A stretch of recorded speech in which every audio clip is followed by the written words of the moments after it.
Shalom saudara yang diberkati di dalam Tuhan Yesus Kristus. Hidup itu adalah pilihan. Pagi hari ini ketika kita bangun, kita memilih apakah kita akan mencari Tuhan atau kita akan mengingat masalah kita. Hidup itu adalah pilihan. Kalau kita bangun pada pagi hari, kita memilih untuk langsung bangun lalu berdoa, atau kita melakukan aktivitas seperti biasa tanpa melibatkan Tuhan. Saudara, hidup itu adalah pilihan. Apakah kita mau menikah dengan orang yang tepat, yang seiman, yang takut akan Tuhan? Ataukah kita mau menikah dengan orang yang membuat perasaan kita terbuai, lalu kemudian kita sungguh-sungguh menjauh dari Tuhan? Hidup adalah sebuah pilihan.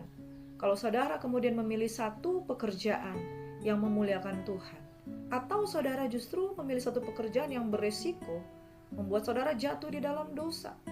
Saudara, hidup itu adalah sebuah pilihan. Apakah saudara mau hidup di dalam berkat atau kutuk? Firman Tuhan katakan bahwa aku memperhadapkan kepadamu hari ini berkat atau kutuk. Pilihlah berkat, pilihlah kehidupan. Saudara, jangan memilih kutuk, jangan memilih kematian. Saudara, kalau pada akhirnya banyak orang-orang kemudian menyalahkan Tuhan karena apa yang dia sedang alami pada hari ini, berarti saudara tidak mengenal Tuhan.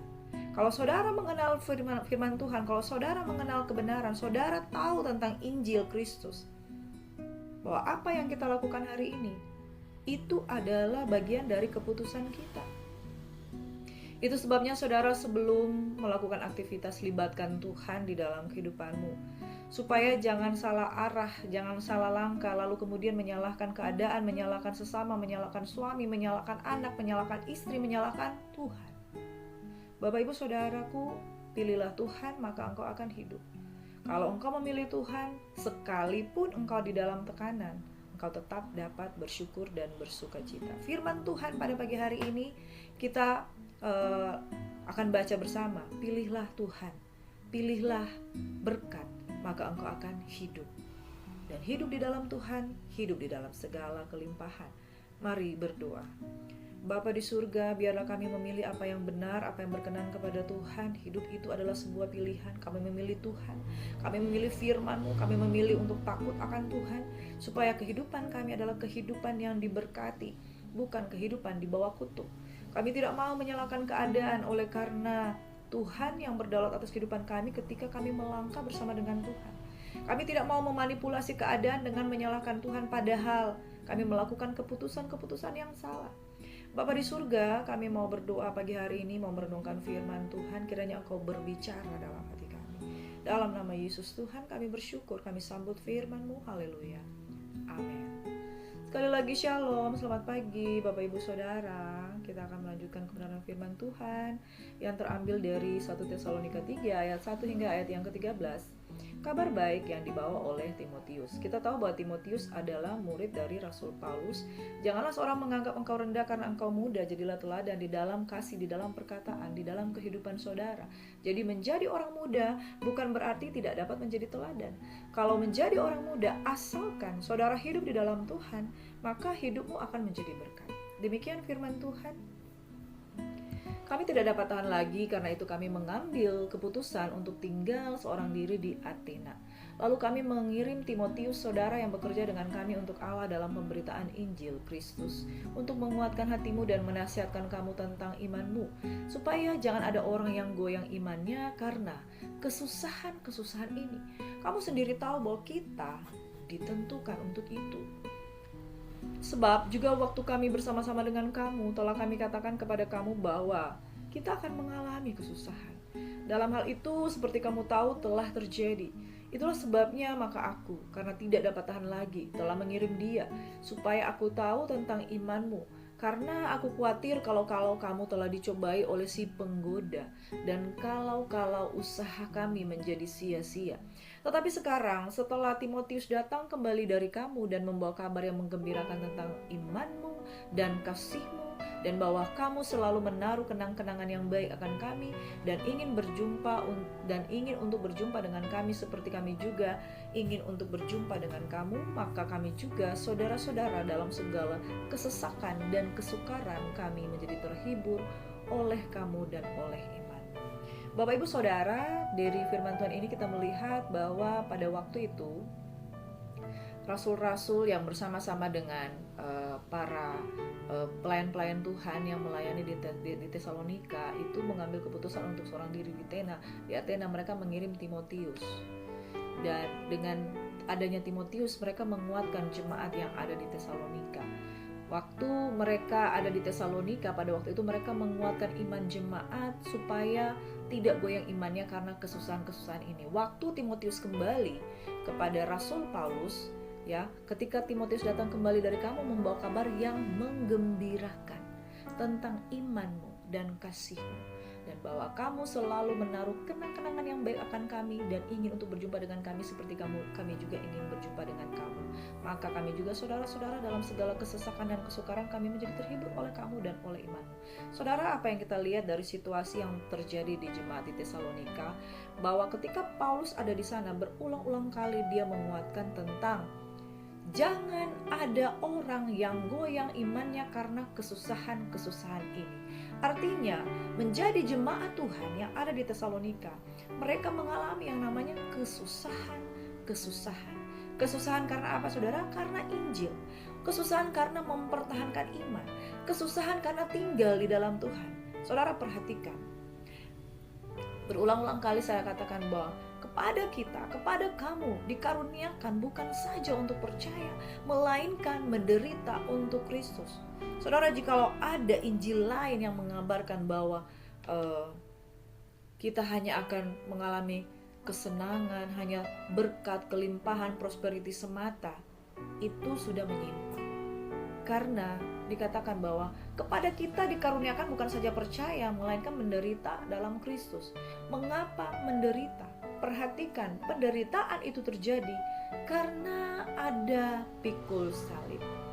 Firman Tuhan katakan, barang siapa mau mengikut aku, ia harus menyangkal dirinya, memikul salib setiap hari dan mengikut aku. Saudara, tidak pernah orang-orang yang serius dengan Tuhan itu tidak mengalami yang namanya kesusahan.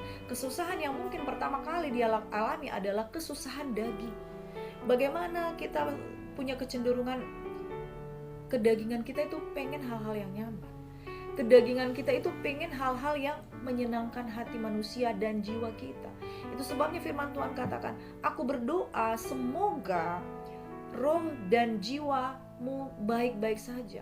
Saudara, jiwa ini saudara, kalau kita tidak jaga dengan baik, jiwa itu terdiri dari pikiran, perasaan, kehendak manusia. Kalau kita tidak jaga dengan baik, maka jiwa kita yang tidak baik akan merusak iman. Kesusahan-kesusahan yang dialami oleh orang percaya yang sungguh-sungguh mempertahankan iman, di dalam jiwanya akan terjadi satu pertempuran daging. Saya pengen itu, tetapi firman Tuhan katakan, makanya ketika kamu menginginkan sesuatu dan kemudian dagingmu bereaksi untuk menginginkannya, disitulah kesusahan yang pertama yang kita alami, yaitu kesusahan di dalam daging. Kedagingan kita akan menuntut melakukan seperti apa yang kita harapkan, apa yang kita mau, apa yang kita rasa enak. Tapi roh kita akan berbicara. Roh memang penurut, tetapi daging lemah. Dan biarlah engkau berdoa supaya jangan kedagingan yang berkuasa atas kehidupanmu. Kesusahan-kesusahan yang lain, bahwa ketika engkau mau sungguh-sungguh beribadah, lingkunganmu tidak mendukung saudara untuk beribadah. Lingkungan mengajarkan kita, ayo buru-buru. Ya.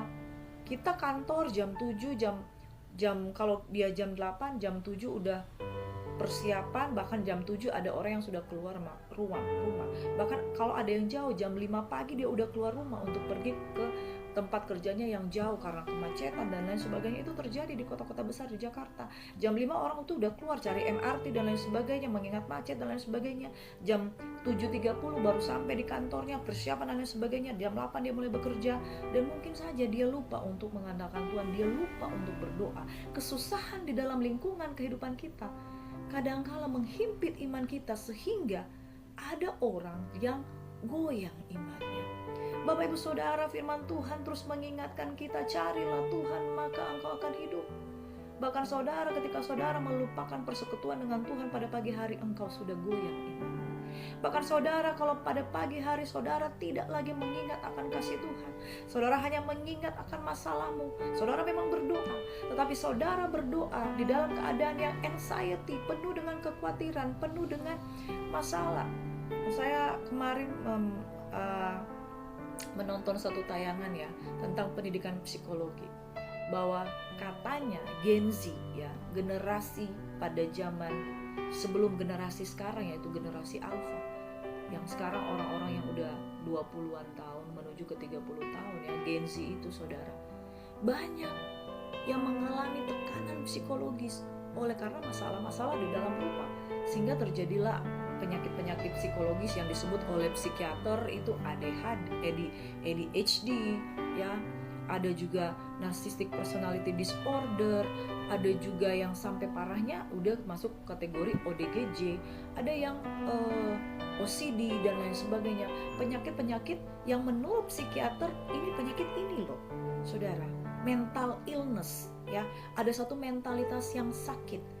Kenapa? Katanya begini, mereka jadi membenci agama karena ketika mereka diajarkan oleh orang tuanya lakukan hal-hal ini, orang tuanya juga pemarah, emosional, membuat mereka labil. Kemudian pada akhirnya Gen Z ini menjadi membenci agama. Saudara, sederhananya firman Tuhan katakan, engkau goyang imanmu saudara, oleh karena masalah-masalah yang sedang engkau hadapi di dalam kehidupanmu. Bapak ibu saudaraku yang diberkati, kalau penyakit psikologis sekarang yang sedang terjadi di sekitar kita, mental illness ya saudara, mental health-nya itu terganggu, psikologinya, kejiwaannya itu terganggu. Mengapa terjadi seperti itu? Saudara, jangan katakan oh ini NPD, ADHD, OCD dan lain sebagainya, kekhawatiran berlebihan, anxiety berlebihan. Itu bahasa-bahasa yang kalau mau dibilang bahasa masa modern. Yang sederhananya, mari kita kembali ke Alkitab. Orang yang goyang imannya yang mempengaruhi jiwanya. Dan salah satu penyebab juga yang orang yang goyang imannya, tadi saya katakan bahwa kedagingan, kemudian kesusahan-kesusahan di sekitar kita. Lalu yang paling parah adalah orang yang setelah mengalami Tuhan, yang lama sudah berlalu semuanya, yang baru sudah datang sudah dibaharui, tapi jatuh lagi di dalam dosa. Orang yang jatuh di dalam dosa kemudian dia mengkompromikan segala sesuatu. Muncullah yang namanya narcissistic personality disorder, karena salah satu mental orang NPD adalah dia suka gaslighting. Dia yang salah, dia menyalahkan balik orang keadaan. Itu ciri-ciri orang yang sebenarnya dia sendiri udah jatuh dalam dosa, tapi dia memproteksi dirinya dengan satu pembenaran diri. Salah satu kebutuhan manusia di dalam hidup ini adalah kita butuh pembenaran. Dan orang-orang yang di luar Kristus mencari pembenaran dengan menyangkal dosa-dosanya. Tetapi kekristenan, iman Kristus mengajarkan kita, pada waktu kamu jatuh di dalam dosa, barang siapa mengaku dosamu, maka ia adalah setia dan adil dan akan mengampuni segala dosa-dosamu. Kalau engkau mengaku dosamu, maka Tuhan melupakan dosa-dosamu. Itulah terjadi pembenaran di dalam Kristus. Tapi pembenaran menurut kacamata dunia adalah menyangkal dosa-dosanya. Kita orang Kristen diajarkan Tuhan untuk tidak menyangkal dosa, tapi menyangkal diri kita untuk jatuh dalam dosa. Tidak diajarkan menyangkal dosa, tapi kita diajarkan untuk mengaku dosa kita. Kenapa terjadi pembenaran diri secara gaslighting ya, orang-orang yang kemudian NPD, kemudian mereka kemudian memanipulasi keadaan, sikap manipulatif, karena mereka melakukan pembenaran dengan mengurung dosa-dosanya di dalam pembelaan diri. Dua orang yang melakukan dosa, Saul dan Raja Daud. Saul melakukan pemberontakan, Daud melakukan pembunuhan berencana. Dia jatuh di dalam dosa, tetapi mereka dipulihkan dengan cara yang tidak sama. Daud dipulihkan karena dia menerima teguran, mengaku dosa, dan membuka hati merendahkan diri di hadapan Tuhan, dan Tuhan membenarkan dia. Saul ditegur Tuhan, dia mengakui, tapi dia katakan kepada Samuel, kalau engkau tidak kembali kepada rakyat bersama-sama dengan aku, di manakah mukaku, supaya jangan aku malu di depan rakyat, marilah berjalan dengan aku. Dia melakukan pembenaran diri sendiri. Dia melakukan pengakuan yang tidak sempurna, dan gengsinya berkuasa atas dirinya, sehingga dia tidak dipulihkan sama sekali.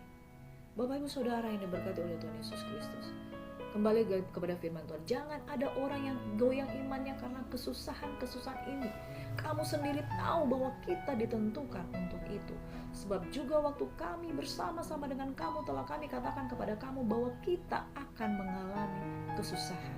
Dan hal itu seperti kamu tahu telah terjadi. Bapak Ibu Saudaraku yang diberkati oleh Tuhan Yesus Kristus, syukur kepada Tuhan bagi saudara-saudara yang memahami bahwa terhadap imanmu akan mengalami ujian, terhadap imanmu akan ada kesesakan, terhadap imanmu akan ada kesukaran. Kesukaran bukan karena engkau sengaja jatuh di dalam dosa. Kesusahan dan kesukaran bukan karena engkau sengaja menjauhkan diri dari Tuhan, tapi kesesakan dan kesukaran karena engkau harus menguasai dirimu dalam segala hal, dalam kedaginganmu, dan jangan biarkan lingkungan mempengaruhi kehidupanmu, apalagi dengan sengaja jatuh di dalam dosa dan melakukan pembenaran yang tidak benar. Ketika kamu jatuh dalam dosa, hal yang terbaik yang dapat saudara lakukan untuk pulih imanmu adalah mengaku dosamu di hadapan Tuhan, dan dengan demikian engkau membuka pintu terhadap pembenaran daripada Tuhan. Jangan goyang imanmu karena kesusahan itu harus terjadi, tapi biarlah bukan kesusahan karena jatuh dalam dosa, tetapi kesusahan karena proses untuk engkau dipenuhi di dalam Roh Kudus. Dan lagi saudara, jangan engkau dikuasai kekhawatiran, jangan engkau dikuasai anxiety, jangan engkau menjadi manusia-manusia yang psikisnya terganggu, harus lari ke psikolog dan lain sebagainya karena engkau tidak mengerti firman. Kalau engkau mengerti firman Tuhan katakan, jangan kamu takut, jangan kamu khawatir, maka tidak akan ada lagi anxiety. Bapak Ibu Saudaraku yang diberkati, jangan goyang imanmu. Dan ketika Timotius datang kembali dengan sukacita membawa kabar yang menggembirakan tentang imanmu dan kasihmu, artinya saudara apa? Mereka menghidupi nasihat dari hamba Tuhan. Firman Tuhan pada pagi hari ini mengingatkan kita, saudara, mari kabar baik tentang kehadiran Timotius kembali kepada mereka mengingatkan bahwa firman Tuhan itu dilakukan. Ayat 8, sekarang kami hidup kembali asal saja kamu teguh berdiri di dalam Tuhan. Saudara, kerinduan dari setiap hamba Tuhan, kerinduan dari saya yang setiap saat menyampaikan firman Tuhan adalah untuk memotivasi jemaat untuk teguh berdiri. Sebab ucapan syukur apakah yang dapat kami persembahkan kepada Allah atas segala sukacita yang kami peroleh karena kamu di hadapan Allah kita. Siang malam kami berdoa sungguh-sungguh supaya kita bertemu muka dengan muka dan menambahkan apa yang masih kurang pada imanmu. Kiranya Dia, Allah dan Bapa kita dan Tuhan Yesus kita membukakan kami jalan kepadamu, dan kiranya Tuhan menjadikan kamu bertambah-tambah dan berkelimpahan dalam kasih seorang terhadap yang lain dan terhadap semua orang sama seperti kami juga mengasihi kamu. Kiranya Dia menguatkan kamu, hatimu supaya tak bercacat dan kudus di hadapan Allah dan Bapa kita pada waktu kedatangan Yesus Tuhan kita dengan semua orang kudusnya. Saudara, kasih Tuhan ada menjadi dasar pelayanan dari Rasul Paulus supaya jemaat Tuhan itu didapati teguh berdiri. Ada targetnya. Jadi jemaat Tuhan, jangan jadi jemaat yang mudah jatuh, jangan jadi jemaat yang mudah lemah. Siang malam mereka didoakan supaya menambahkan apa yang masih kurang pada imanmu. Pada akhirnya kerinduan Tuhan itu ada target Tuhan. Hatimu kuat, kamu tak bercacat dan kudus di hadapan Allah. Waktu kedatangan Yesus pada kali yang kedua dengan semua orang kudusnya, saudara dan saya terangkat. Jadi saudara, mari jangan terlena, jangan berleha-leha. Hendaklah imanmu bertambah-tambah, berlimpah dalam kasih. Target Tuhan adalah engkau menjadi orang Kristen yang kuat, orang percaya yang kuat, tak bercacat dan kudus. Mari saudara, ada target Tuhan di dalam kehidupanmu. Mari menjadi orang-orang yang kuat, mari menjadi orang-orang yang perhatikan keadaanmu. Saudara, kalau tak bercacat dan kudus, kita setiap pagi mandi ngaca saudara. Saya itu kalau punya flek-flek di wajah saya, ya saudara, itu aduh Tuhan, saya mau bikin apa? Flek-flek itu mengganggu pemandangan. Tapi itu karena apa? Kesalahan saya sendiri di dalam merawat kulit dengan tidak baik. Lalu apa yang harus terjadi? Cacat di dalam kehidupan kita rawat menjadi sehat kembali, dan kemudian saya perhatikan, wah, fleknya berkurang.